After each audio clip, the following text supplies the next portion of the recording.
Mais do que uma palavra relacionada a ensino, aprendizagem, formação, educação é um conceito em movimento, que está presente na aventura humana desde os seus primórdios.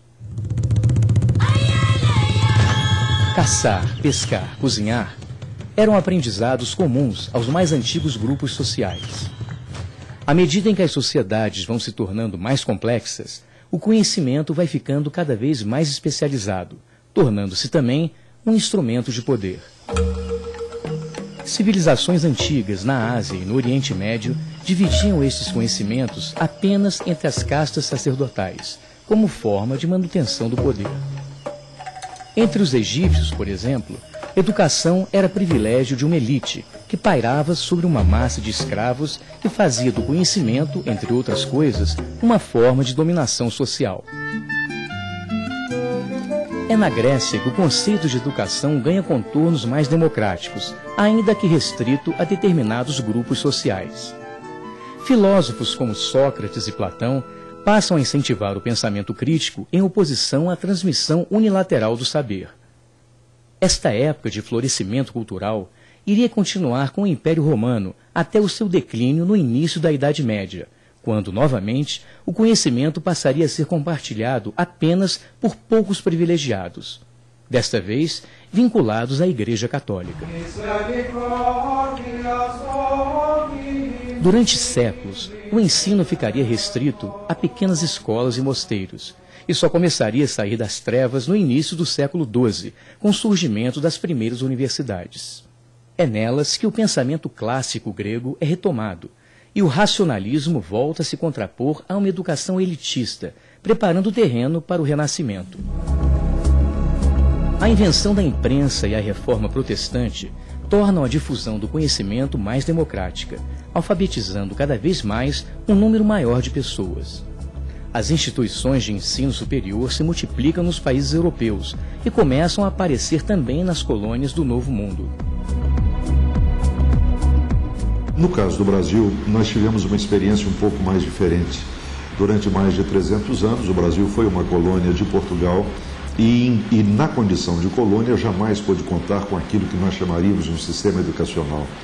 As pouquíssimas escolas que nós tínhamos, quase todas elas em mãos de ordens religiosas, sobretudo jesuítas, estavam voltadas para uma parcela muito pequena da população. Nosso país tem uma cultura bacharelesca, né? Todo mundo acha que que o bom futuro está vinculado a um curso superior. Talvez isso venha da própria escassez de ensino superior que historicamente nós tivemos. Você veja que o ensino superior nos países da América Espanhola foi criado no ano 1500, nos Estados Unidos em 1600.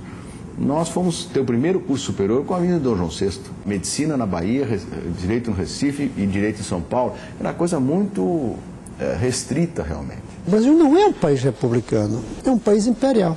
Antigamente, o império tinha seus condes, barões, agora tem seus doutores e excelências.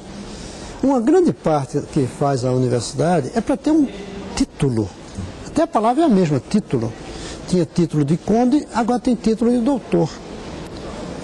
Então, isso criou uma deformação. As pessoas não entram na universidade para aprenderem uma profissão, mas para adquirir um título que lhes vai dar um passaporte na vida social. Fizemos a independência e não conseguimos romper com as estruturas básicas da colonização. Manteve-se a monarquia, manteve-se a estrutura latifundiária, manteve-se uma economia rigorosamente voltada para a exportação de produtos primários e, sobretudo, manteve-se a escravidão. Então, nesse quadro, é natural a gente compreender que o país também não teve uma preocupação em criar um sistema de instrução pública, como se dizia na época, que fosse largo, que fosse aberto o suficiente para envolver a sociedade.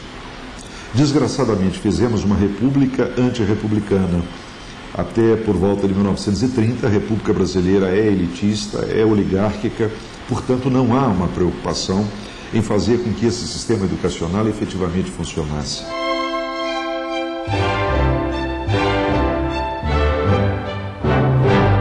O Brasil começa o século XX com uma população de 75% de analfabetos.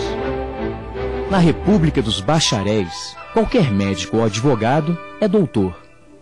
A primeira universidade surge apenas em 1920, no Rio de Janeiro, quase 100 anos depois da primeira faculdade.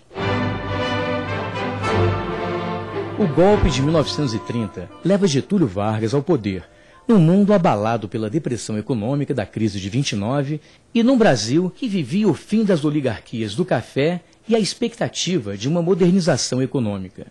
Naquele momento o país está tentando se modernizar.